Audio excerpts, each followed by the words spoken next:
On behalf of the Hearn family, thank everyone for being here today to express your love and support to Zeke's family and his memory. Your presence is a tribute to his life that he lived. Thank you for all of your concern, comfort, kind words, and prayers over the last several days. We are gathered here today to remember and honor Ezekiel James Hearn and to give thanks to God for allowing us to have known him.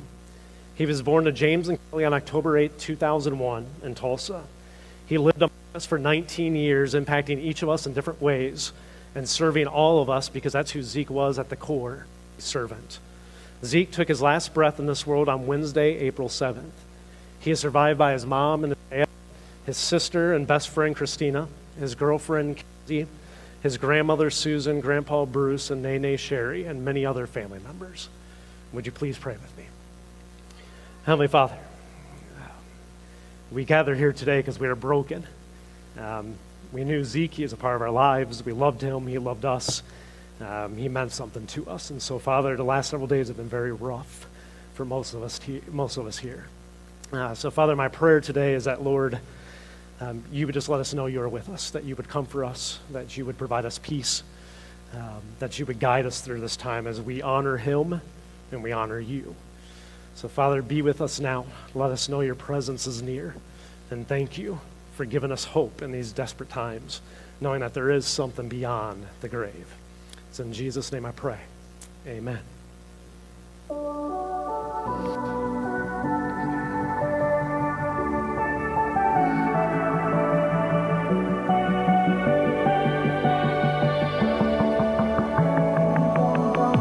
Young blood thinks there's always tomorrow. I miss your touch on nights when I'm hollow. I know you crossed the bridge that I can't follow. Since the love that you left is all that I get, I want you to know that if I can't be close to you, I'll settle for the ghost of you. I miss you more than life. And if you can't be next to me, your memory is ecstasy. I miss you more than life. I miss you more than life. Young blood thinks there's always tomorrow. I need more time, but time can't be borrowed. I'd leave it all behind if I could follow. Since the love that you left is all that I get, I want you to know that if I can't be close to you, I'll settle for the ghost of you. I miss you more than life. Yeah. And if you can't be next to me, your memory is ecstasy. I miss you more than life. I miss you more than life.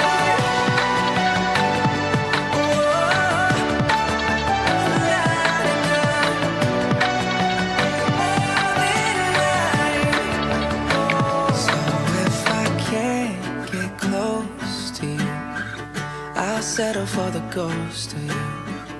I miss you more than life. And if you can't be next to me, your memory is ecstasy. I miss you more than life. I miss you more than life.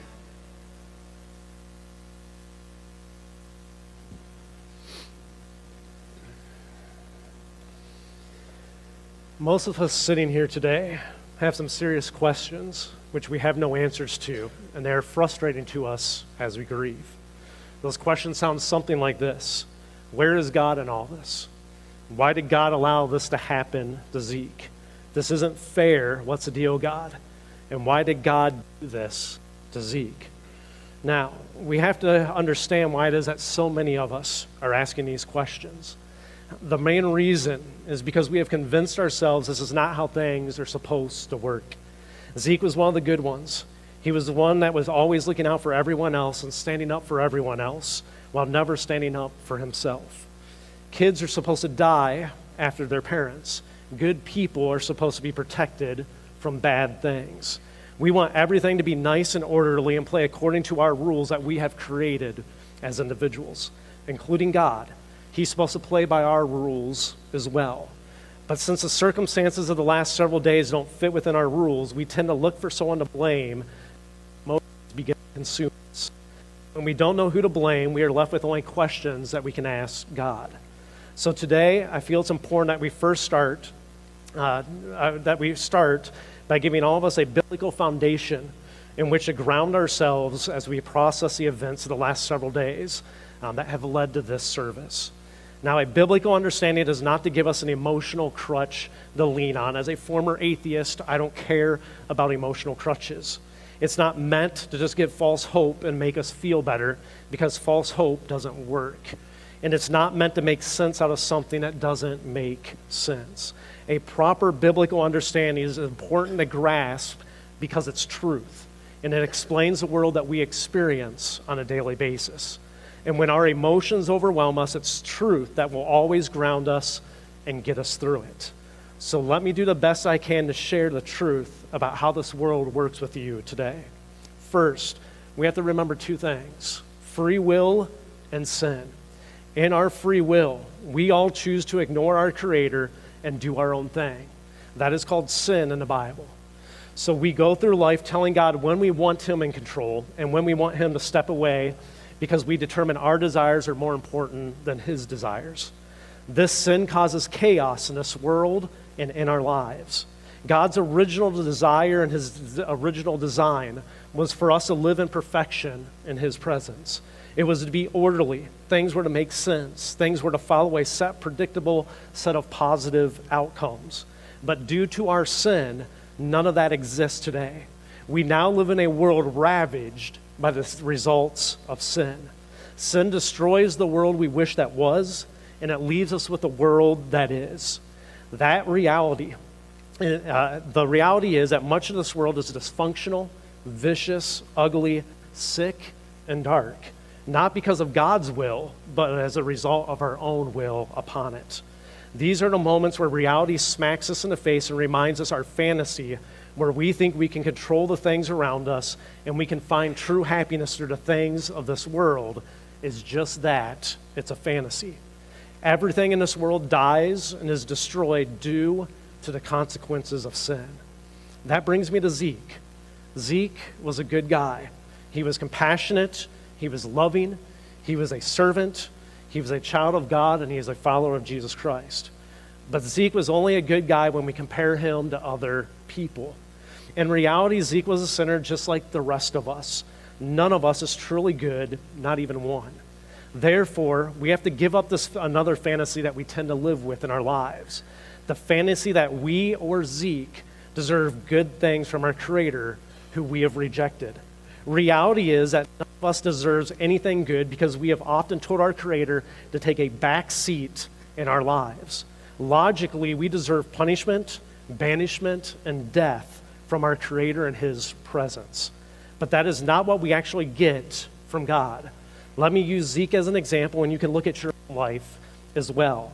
Zeke got to live in a loving, Christian supporting home for his 19 years of life on this earth. He had many great friends, many of you who are sitting here today. He got to play 4 years of high school football, which he loved. He got years of being able to tell his sister to be a nice person, to train her to talk to people she didn't want to talk to, and forcing her to talk to the cashiers at stores. He was able to eat and eat and eat and eat and eat some more. He would eat anything he could get his hands on, from the tomatoes on Christina's sandwiches that she didn't want, to any leftovers in the fridge, to his favorite food, calamari. Anything that Zeke could salt was something that Zeke could consume, and he loved it. He got to purchase his dream car, a Mustang, and work on it for the last year. He got to play and work with kids here at the church and at summer camps, and just in life in general, which he loved to do. And if you didn't know it, he was incredible with children. They just flocked to the kid. I could go on and on with all the good things he experienced in his life, yet none of it was deserved, as he was a sinner like the rest of us. In these times, we tend to look at what Zeke and his family are losing in this moment instead of what a blessing it's been that we've had so much time together with him. So as much as we feel that we have been robbed of Zeke, the reality is that we have been blessed by the grace of God to have had 19 years with him living among us. Second, this is not the end. In our despair, in our grief, in our emotional turmoil, we can't lose sight of eternity and even more so, heaven. We all know in our core that there is something more. We were all created with eternity in our hearts. That's why we all think about what will happen when we die physically, because we realize there's more to us than just our physical bodies.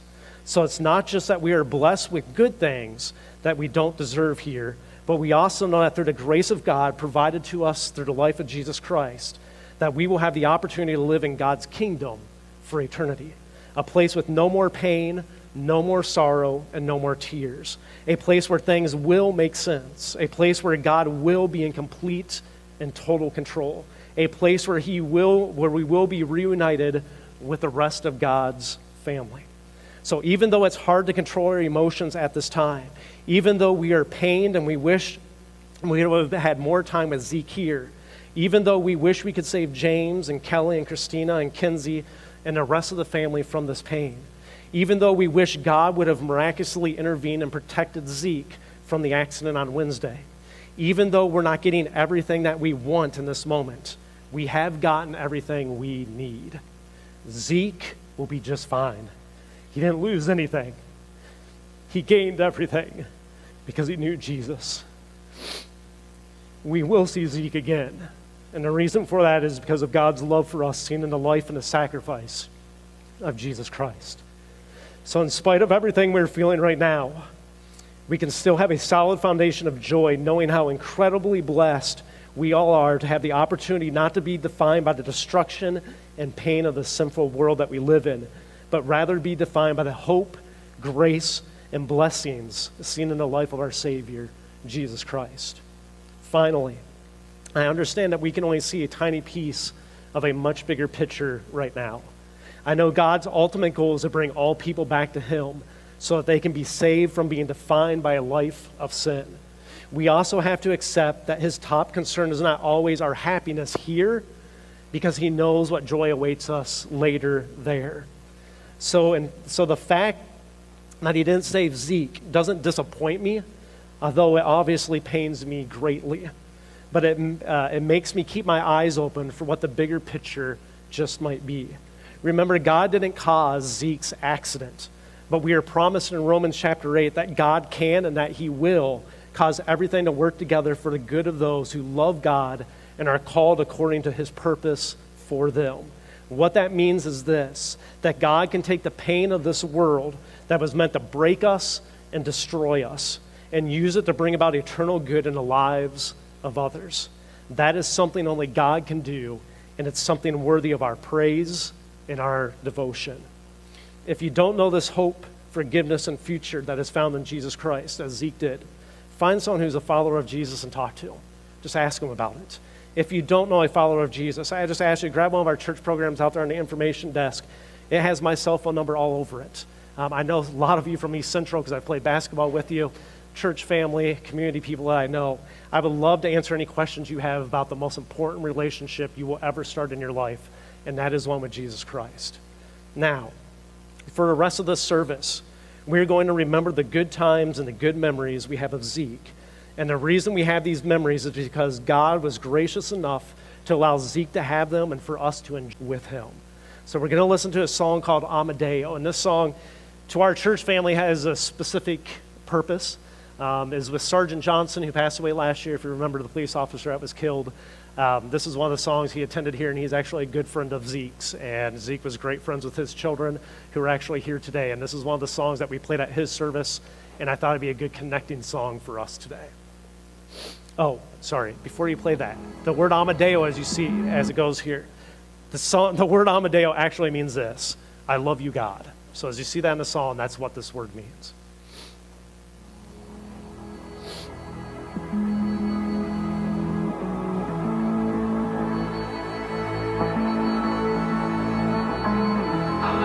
I'm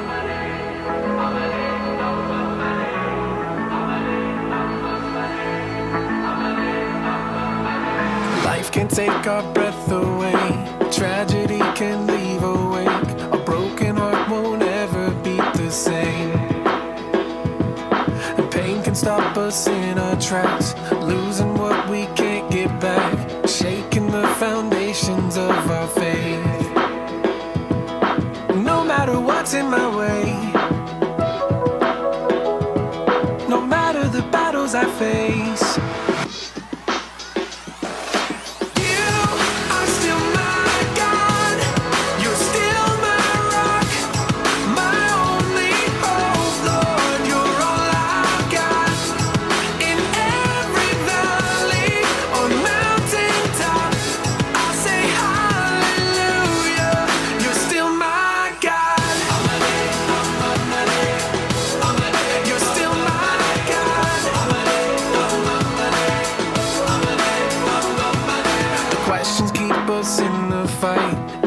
never black or white. We may not know until the other side.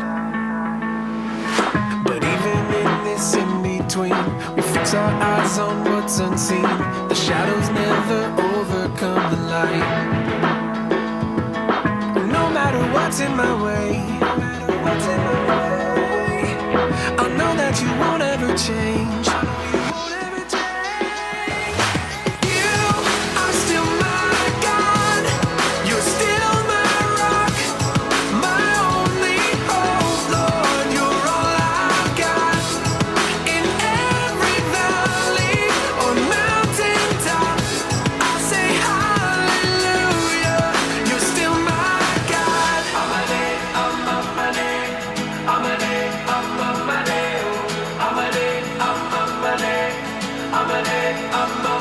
You're still my hope, you're still my peace, you're still my joy, you're all I need, you're still my strength, when I am weak, you're still my God, I still believe,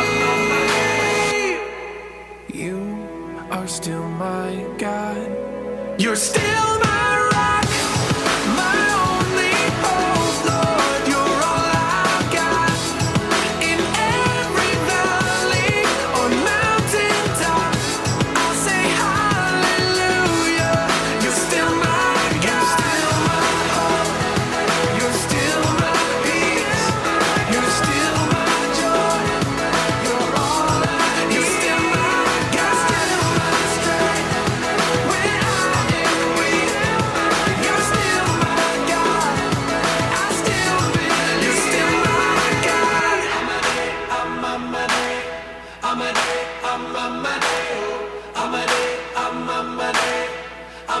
You're still my God.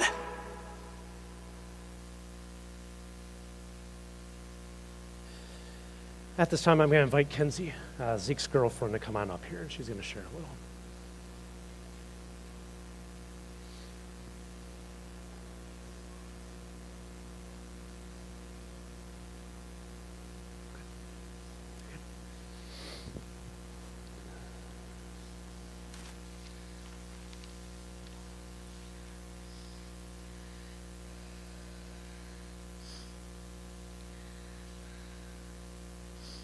I would like to introduce myself for those who may not have got to know me or meet me just yet. I was Zeke's fiance. My name is Mackenzie. And Zeke was kind and very caring to everyone, and he always put people first. Zeke was the light of my life, and he turned my bad days into good days in the matter of seconds.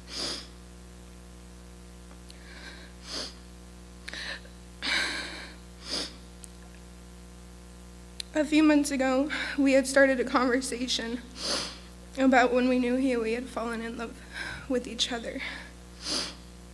He had told me that we were both at a football game when I was a freshman.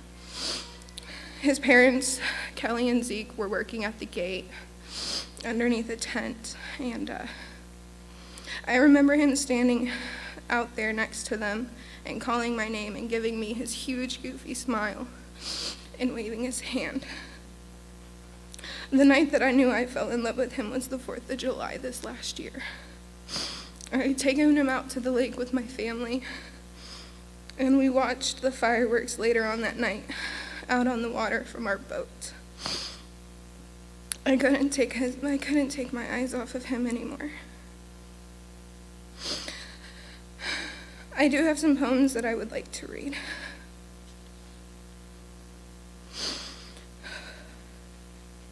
Don't think of him as gone away. His journey has just begun.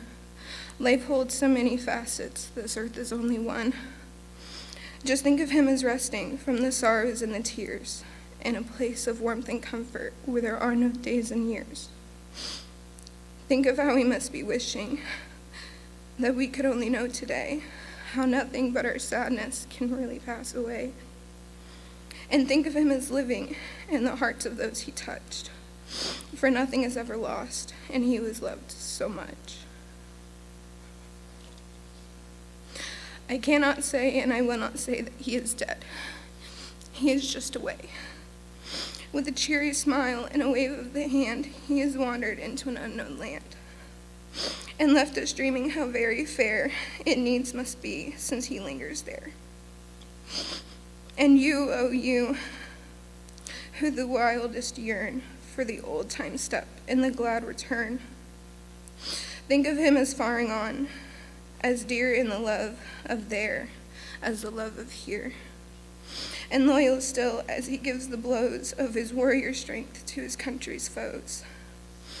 Mild and gentle as he was brave, when the sweetest love of his life he gave. To the simplest things where the violets grew, blue as the eyes they were likened to. The touches of his hands have strayed, as reverently as his lips have prayed, when the little brown thrush that hardly chirred was dear to him as the mockingbird. And he pitied as much as a man in pain, a withering honeybee wet in the rain. Think of him as still the same. I say he is not dead, he is just away. I hope you finally got your Mustang.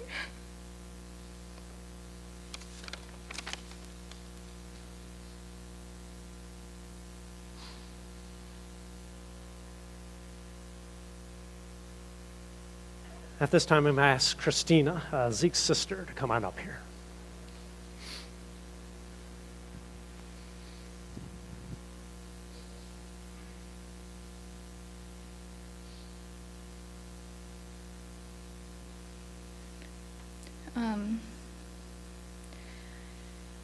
I'm only doing this because Bud would make me if he was here. When we were little, we would go to the pool with our grandma almost every day. And one day my grandma asked me to go do something with her, but I was always really stubborn. So Bud went and did it for me, so I didn't have to. When he came back, my grandma gave him some money, and the first thing he said was, "What about Christina?" Then went and bought me an ice cream so I didn't feel left out. You never left me or anybody out. You always fought for the underdog. For his 18th birthday, I bought both of us onesies that matched, and he told me that I was out of my mind and that he was never going to wear them. But he put it on long enough for us to take pictures because he could tell they made me really happy. We used to talk about if Andrew and I were to have kids, that he would take them and stuff them with candy and teach them all the cuss words so that way they could yell them at us. He was always such a turd. One night he was having a really hard time because one of him and his girlfriends had broke up, and he made me a pinky promise that he said, "Christina, don't be stupid. I'm not going anywhere. You're my sister and I love you." How I selfishly wish you could just tell me that now. I'm going to miss your smile and hearing you laugh at my horrible jokes. I'm so thankful God gave me 19 years with you as my brother and my best friend. You made me so proud to call you my brother, even though when we were in high school, everyone called me Zeke's sister, and I hated it. I will miss you every single day. I already do. I love you so much, my butter biscuit, to the moon and back.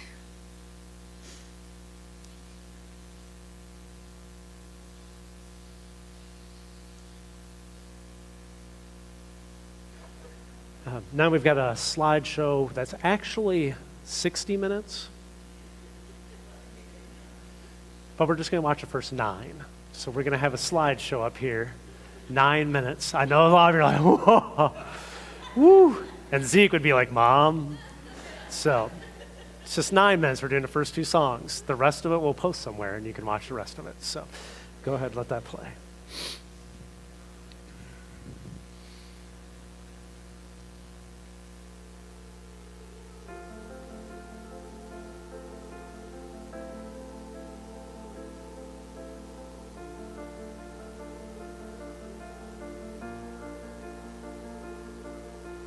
I keep fighting voices in my mind that say I'm not enough.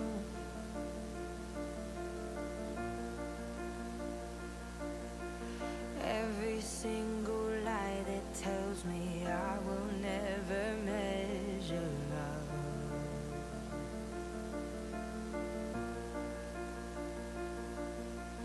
Am I more than just the sum of every high and every low?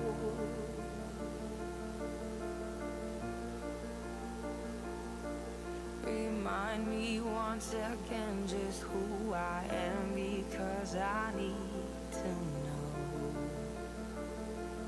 Ooh, oh, you say I'm loved when I can't feel a thing.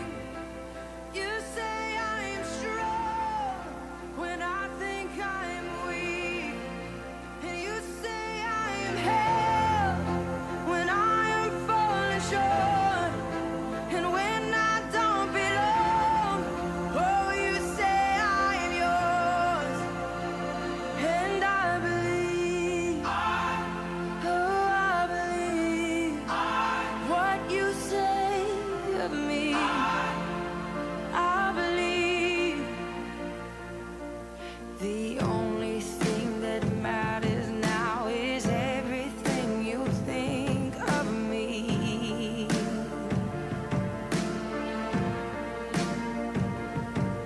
In you I find my worth, in you I find my identity. Ooh, oh, you say I'm loved when I can't feel a thing. You say I'm strong when I think I'm weak. And you say I'm held when I am falling short. When I don't belong, oh, you say I'm yours. And I believe, oh, I believe what you say of me. Oh, I believe.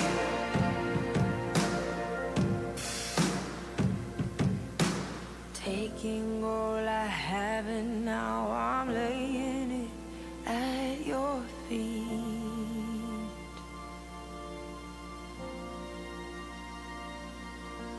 You'll have every failure, God. You'll have every victory.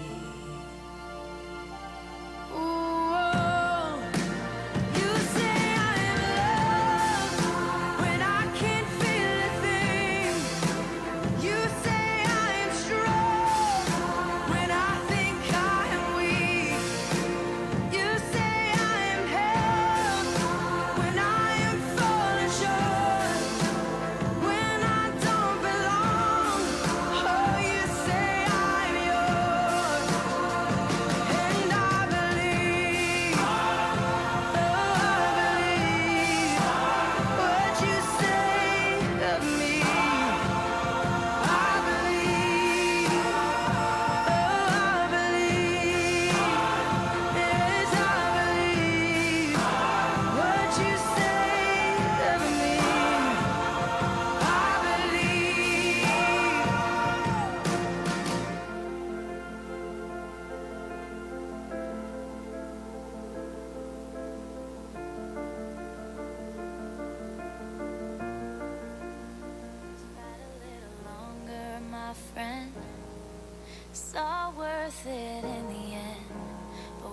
got nobody to turn to, just hold on and I'll find you. I'll find you. I'll find you. Just hold on and I'll find you. I'm hanging on by a thread, and all I'm clinging to is prayers. And every breath is like a battle. I feel like I ain't come prepared. And death's knocking on the front door. Pain's creeping through the back. Fears crawling through the windows, waiting for them to attack. They say don't get bitter, get better. I'm working on switching them letters. But tell God I'ma need a whole lot of hope keeping it together. I'm smiling in everyone's face. I'm crying whenever they leave the room. They don't know the battle I face. They don't understand what I'm going through. The world trying to play with my soul. I'm just trying to find where to go. I'm trying to remember the way. I'm trying to get back to my home. But I can't do this on my own. That's why I'm just trusting in you. Cause I don't know where else to go. And I don't know what else to do. Just fight a little longer, my friend. It's all worth it in the end. But when you got nobody to turn to, just hold on and I'll find you. Just fight a little longer, my friend. It's all worth it in the end. But when you got nobody to turn to, just hold on and I'll find you. I'll find you. I'll find you. Just hold on and I'll find you. I'll find you. I'll find you. Just hold on and I'll find you. They say fear haunts you, and pain hates. I say pain strengthens, and fear drives faith. And I don't know all of the outcomes, don't know what happens tomorrow. But when that ocean of doubt comes, don't let me drown in my sorrow. And don't let me stay at the bottom. I feel like this hole is too deep to climb. I've been looking for a way out, but I settle for a peace of mind. Picking up the pieces of my life and hoping that I put together something right. Tell me all I got is all I need. Tell me you gon' help me stay and fight. The world tryna play with my soul. I'm just tryna find where to go. I'm tryna remember the way. I'm tryna get back to my home. But I can't do this on my own. That's why I'm just trusting in you. Cause I don't know where else to go. And I don't know what else to do. No, don't let the fear make you feel like you can't fight this on your own. You know I'll be there for you no matter where you go. You'll never be alone. No, just fight a little longer, my friend. It's all worth it in the end. But when you got nobody to turn to, just hold on and I'll find you. Just fight a little longer, my friend. It's all worth it in the end. But when you got nobody to turn to, just hold on and I'll find you. Just fight a little longer, my friend. It's all worth it in the end. But when you got nobody to turn to, just hold on and I'll find you. I'll find you. I'll find you. Just hold on and I'll find you. I'll find you. I'll find you. Just hold on and I'll find you.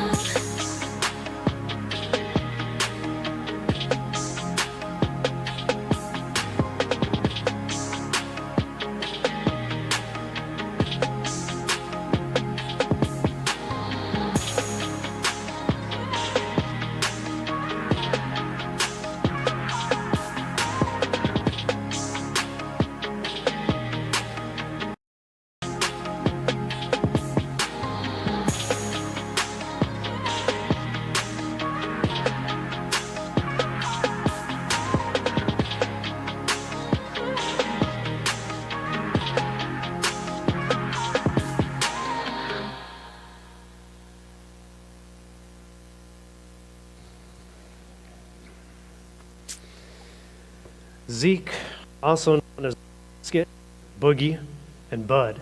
We forgot that one the other day. That's what I heard you always call him, Bud. Was loving and loyal, kind-hearted and goofy, courageous and compassionate, determined and selfless. Zeke was a guy who cared about everybody that was in need. As a young kid, whenever Zeke and his family were driving around town, and there'd be a homeless person out on the street somewhere. Zeke would always beg his parents, stop, you got to give them money, you got to give them money, until they told him, we're not rich, Zeke, and we can't give everybody money. But every time, he would just continually beg them, stop and help that person. More recently, when picking up Christina from the airport, they were driving home in her Jeep, and he saw a homeless man on the way home, and he stopped the Jeep, and he grabbed Christina's chips and water that she had, and went over and gave it to the guy. Got out of the Jeep, went over, gave it to the guy, and gave him the $30 that he had on him, and told him to have a good night. He was a guy who, after every football game, would come off the field and give his mom and his sister a great big hug. And if you ever got one of those from Zeke, they about killed you, okay? But he would give them a great big hug and leave them dripping in his sweat, which is always just like a gift. And that's where I've been to a couple of the games. They come out and be like, nope, I'm good. Don't need a hug. I'm good. Thank you. He was a guy who knew only about 10% of any song he was trying to sing on the radio. And so what he would do is he'd fill in the rest of it with gibberish, like there's others of us like him, until he could get back on track, and then he would have his words again, and he would just keep singing. He and his dad literally moved probably everyone in this city at one time or another. Just to be honest with you, him and Mr. James moved people all the time, and they could do it like that. He was also a walking injury. He was one. His dad ran him over with the car backing out of the garage and then pulled back in and ran him over a second time. And no major injuries. At 5, he lit himself on fire with a lighter. You saw it in the pictures there, burning his hands and his stomach.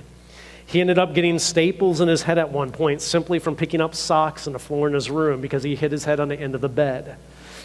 He had a bad shoulder, he had a smashed pinky finger, he had foot surgery, and he wore more of the walking boots than any other human being I've ever met in my life.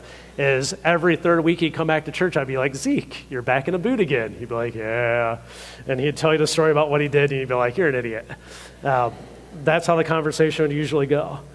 He also caused his fair share of injuries and broke things wherever he went.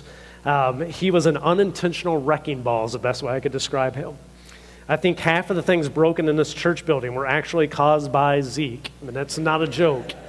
Every basketball injury on my body currently can be linked back to Zeke.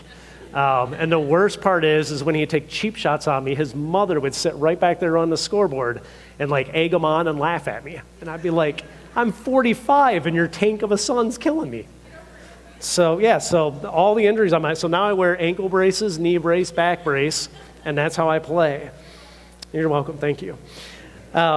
Anywhere he was, if you heard a crash and Zeke was around, you would hear this, oh, and then you would hear laughing.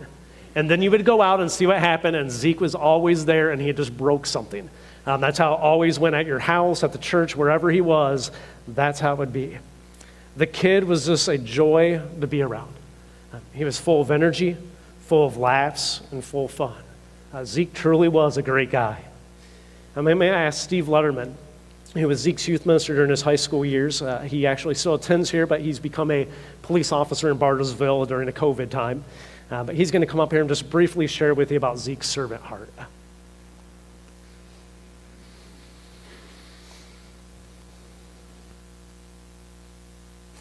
Through those pictures, the only thing I can remember is puberty hit that boy hard and fast, and it was pretty darn quick. One week he looked like a little chubby boy, and the next week he had muscles and was like 6'2", and would throw me around like a rag doll. And so we would wrestle quite a bit. But as soon as puberty hit him, I had no chance. And I would leave with bruises every week. I remember one week on a Sunday morning, we were over here on the side, and he dead-legged me so hard. And I was like, I'm going to get you. And so I started wrestling him, and he picked me up and threw me up against the wall. And I was like, okay, you win. There's people around. And he stopped and laughed and ran off. And so I didn't have a chance with him after he hit puberty. And so that was no fun. I couldn't beat on him anymore. But I'm Stephen Letterman. I became a youth minister here at Christview. I think Zeke was in 8th grade. He's definitely making fun of me right now because I was a softie, and he knew it. And anytime I started crying at youth group or when I was proud of him, he'd be like, Stephen, you quit being a little baby. And so I'm going to do my best not to cry as much as possible, but as Zeke would say, I'm a big baby, so I'm going to cry a little bit because I love that kid. And so if you've ever been to church here at Christview, we have a lot of students that require a lot of attention. And if I didn't pay attention to all of those students that required all the attention, then something crazy was going to happen. Zeke wasn't one of those kids. He was trustworthy, and he always wanted to help. Like Scott said, normally while Zeke was helping, stuff would usually end up getting broken. It wasn't his fault. He was just helping, and he would take off running to me and be like, so... And I'm like, what happened, Zeke? And he'd be like, it wasn't my fault. And then he would tell me what happened. He'd be like, but I'll fix it. And then he would usually run to James or Kelly or Scott or somebody to try to get what happened fixed. And so whenever I found out that he passed away, we went through tons of pictures and just looked through the last 6-7 years of just photographs of Zeke. And he always had that big smile on his face.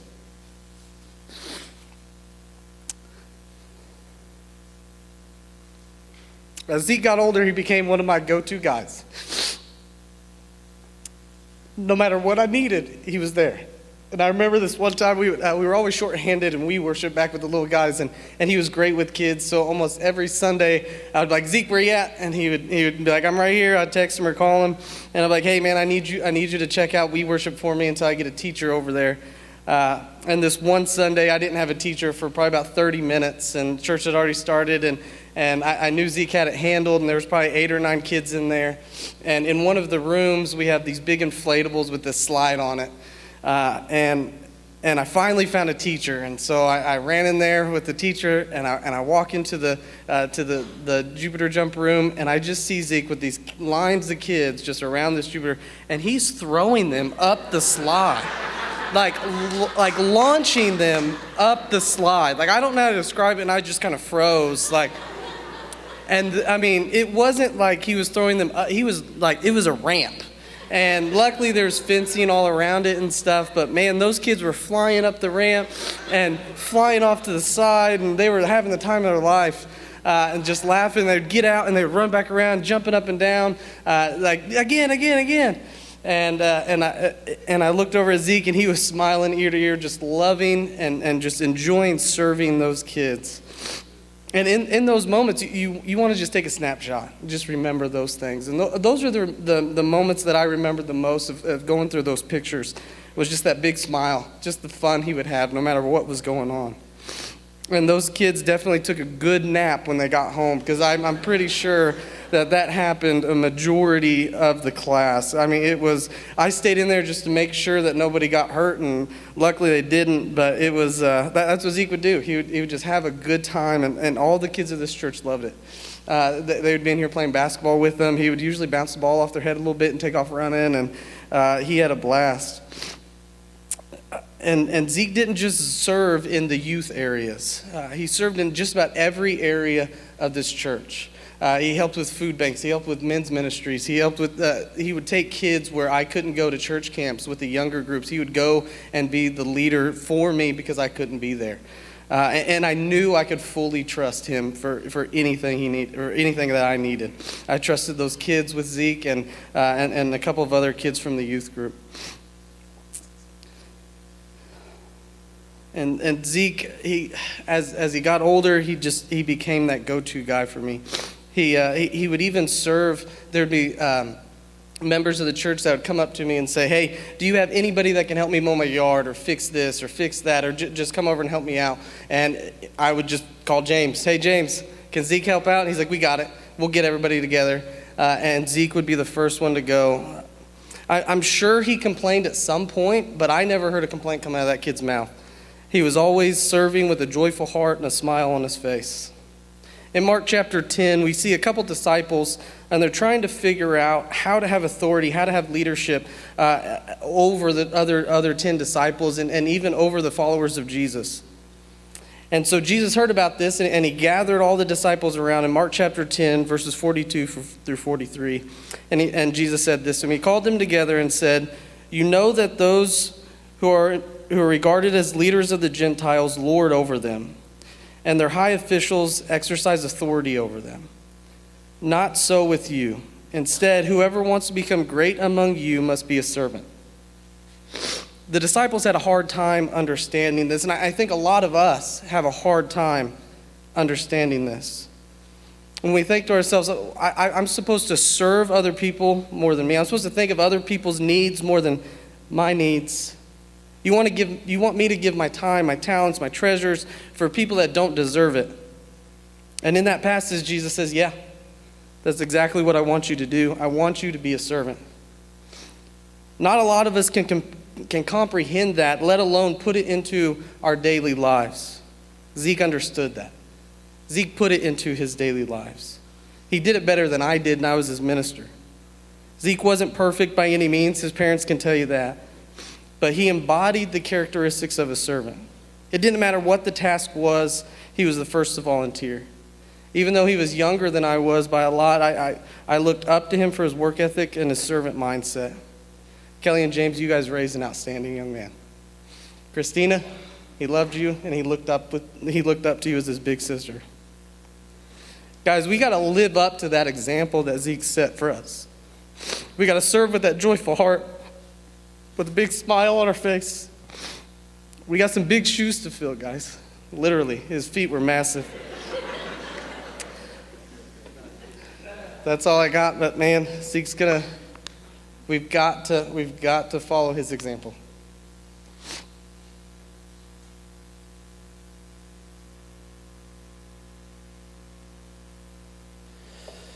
Just as a side note, if you bring your children here on Sunday mornings anymore, he is not in charge of the program, and Zeke is in heaven, so your kids will be safe from here on out. Okay, just wanted to clarify that for everybody. Zeke was one of a kind. He's going to be greatly missed.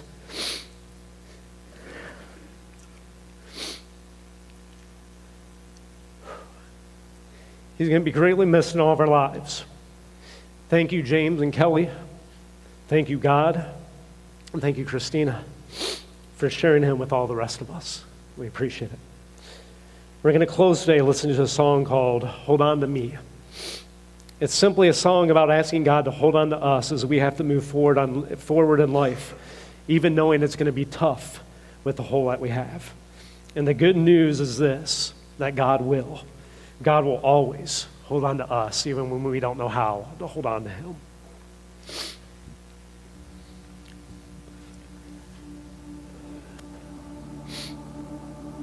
When the best of me is barely breathing, when I'm not somebody I believe in, hold on to me.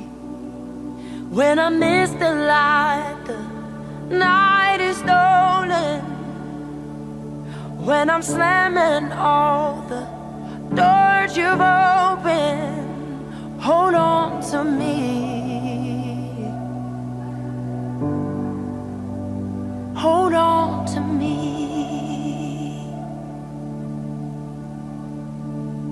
Hold on to me when it's too dark to see you.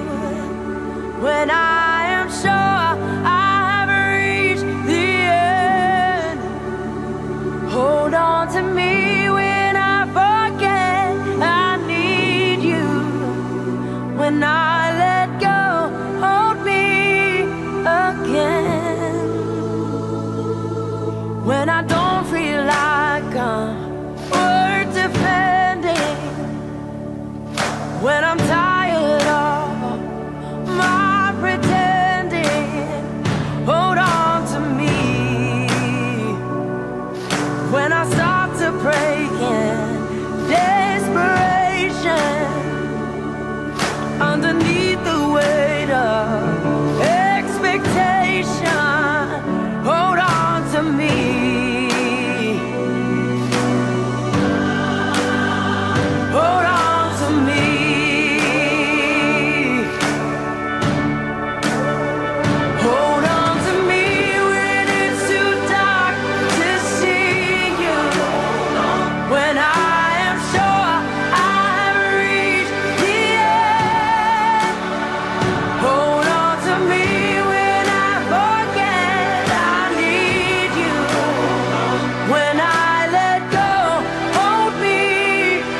your arms forever. 'Cause I know nobody loves me better. Hold on to me. Hold on to me.